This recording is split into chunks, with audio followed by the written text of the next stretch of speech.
Kalau palsu, tolak. Kalau dhaif berat, tolak. Kalau dhaif ringan, nak tolak mutlak pun tak boleh, nak terima mutlak pun tak boleh. Maksudnya kita terima bersyarat. Macam ahli parlimen sekarang lah. Nak terima bersyarat. Sampai sekarang tak ada Perdana Menteri lagi kita ni.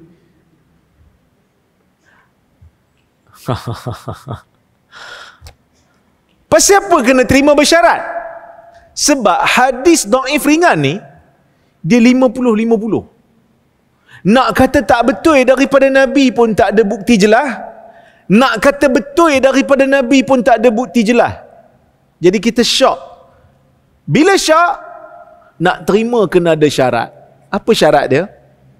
Syarat dia, jangan hadis tersebut kita nak pakai dalam hukum akidah ataupun fiqh ataupun hukum hakam. Tak boleh. Dia mesti dalam bab-bab yang tertentu, yang bab yang bukan ada kaitan dengan hukum hakam.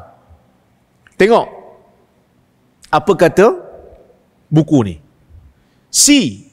Siapa yang ada buku, tengok muka surat 156.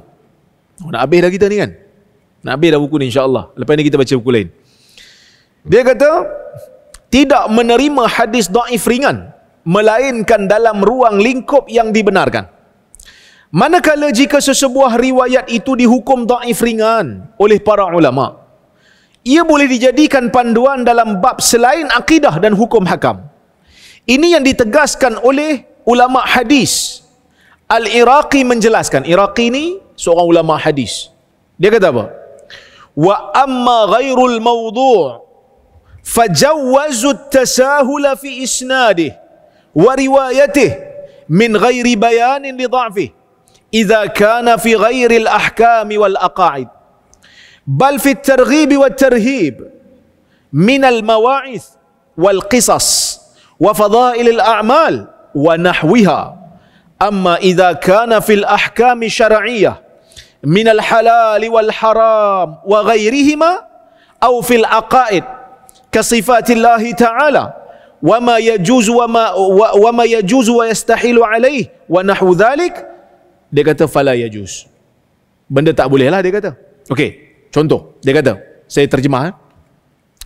Adapun hadis yang bukan palsu, maka mereka yakni ulama hadis membenarkan kita agak sedikit bermudah-mudah, longgar, kita lunak sikit, kita lenient sikit, kita tak ketatkan syarat pada sanadnya dan periwayatannya, walaupun tanpa kita menjelaskan ia dhaif, jika dalam bab selain daripada hukum dan selain daripada akidah. Bahkan yang boleh apa dia? Dalam bab targhib. Apa itu targhib? Targhib ni kalau hadis dhaif tu, dhaif ringan tu datang cerita pasal pahala benda yang telah sahih dalam agama. Amalan tu dah datang dalam riwayat yang sahih. Solat duha. Tiba-tiba ada satu riwayat dhaif kata siapa solat duha sekian-sekian dapat pahala sekian-sekian. Solat duha sahih tak? Sahih. Cuma pahala tu je datang dalam riwayat yang dhaif. Boleh pakai tak? Boleh terima, galakkan saja.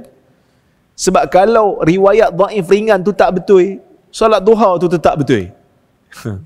Dia hanya galakkan beramal sahaja. Tapi dengan syarat lah riwayat tu dhaif ringan. Palsu tak boleh. Okey. Wat tarhib, ataupun ancaman melakukan dosa yang telah sahih dalam agama. Datang riwayat sahih bagi tahu benda tu haram. Tiba-tiba ada hadis dhaif bagi tahu siapa buat benda ni azab dia sekian-sekian. Dan hadis tu dhaif ringan. Boleh. Sebab dia hanya cerita tentang ancaman benda yang telah sahih. Dalam agama pengharamannya dah sahih dah. Okey. Minal mawa'is wal qisas, sama ada daripada nasihat-nasihat umum ataupun kisah-kisah. Wa fadailil a'mal, dan juga kelebihan-kelebihan amal dan sebagainya. Okey. Tetapi kalau dia berkaitan dengan hukum syar'i daripada halal dan haram dan selainnya, dan juga yang berkaitan dengan akidah, seperti sifat Allah, apa yang harus dan apa yang mustahil bagi Allah dan seumpamanya, maka ulama tidak membenarkan kelonggaran padanya. Bab hukum hakam kena ketat, kena ambil yang sahih, yang hasan. Yang dhaif ringan tak boleh. Okey. Nukilan ini jelas menunjukkan bahawa ulama hadis memberikan kelonggaran untuk menerima hadis yang tidak palsu. Namun adakah hadis dhaif berat diterima? Sebab ni cerita pasal palsu je. Selain daripada palsu boleh?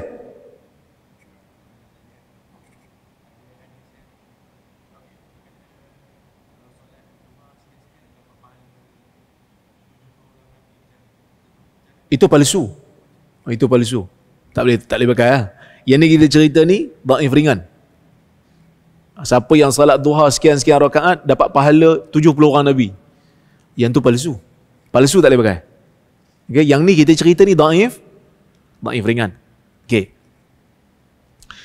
Adakah hadis bila dia kata palsu, selain palsu boleh dipakai, maksud selain palsu boleh kita longgar, selain palsu ni termasuk dhaif ringan atau dhaif berat?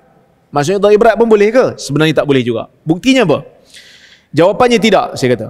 Hanya dhaif ringan diterima. Al-Baihaqi menjelaskan, Al-Imamul Baihaqi dia jelaskan apa? Dia kata, wa darbin la yakunu rawihi muttahaman bil wada' ghaira annahu urifa bi su'il hifz wa kasratil ghalat fi riwayatihi. Dia kata, satu lagi jenis hadis yang mana perawinya tu tak dituduh berdusta dalam periwayatan hadis.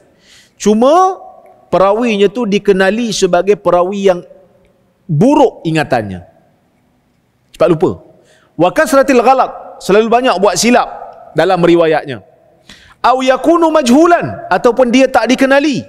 Lam yathbut min adalatihi wa syara'iti qabuli khabarihi.